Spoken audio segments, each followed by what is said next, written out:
మిలారేపా మార్పాని కలిసిన వెంటనే మార్పా కఠినమైన సాధన చేయమని చెప్పాడు. కాని కొన్నిసార్లు అతను ఎంత కఠినమైన శిక్షను ఇచ్చేవాడంటే మిలారేపా వాటిని అస్సలు చేయగలిగేవాడు కాదు. శారీరక శ్రమతో పాటు ఎన్నో కఠినమైన పనులు కూడా చేయించేవాడు. పర్వతాల నుంచి బరువైన రాళ్లను మోసుకుని వేరే చోటికి తీసుకువెళ్లమని చెప్పేవాడు. దీనివల్ల మిలారేపా ఎంతగానో అలసిపోయేవాడు. కాని అతను తన ఆత్మని, శరీరాన్ని దృఢంగా మార్చుకోవడం కోసం ఈ పని చేస్తూనే ఉన్నాడు.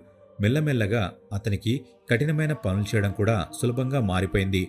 మార్పా దగ్గర కఠినమైన శిక్ష పొందిన తర్వాత మిలారెపా ఆత్మజ్ఞానం నేర్చుకున్నాడు. అతను బౌద్ధ ధర్మం యొక్క సూత్రాలని అర్థం చేసుకున్నాడు. అలానే అతను చేసిన పాపాలకు ప్రాయశ్చిత్తం కూడా చేసుకున్నాడు. ఈ విధంగా ఒక తాంత్రికుడిగా ఉన్న మిలారెప్ప పూజించదగిన సాధువుగా మారిపోయాడు. ఆ తర్వాత అతను కైలాస పర్వతాన్ని ఎక్కాడు. టిబెట్లో ఉన్న కైలాస పర్వతం గురించి ఎన్నో హిందూ ధర్మ గ్రంథాలలో చెప్పబడింది. స్కంద పురాణం, శివపురాణం, మత్స్యపురాణంలో కైలాష్ ఖండం గురించి వేర్వేరు అధ్యాయాలు కూడా ఉన్నాయి.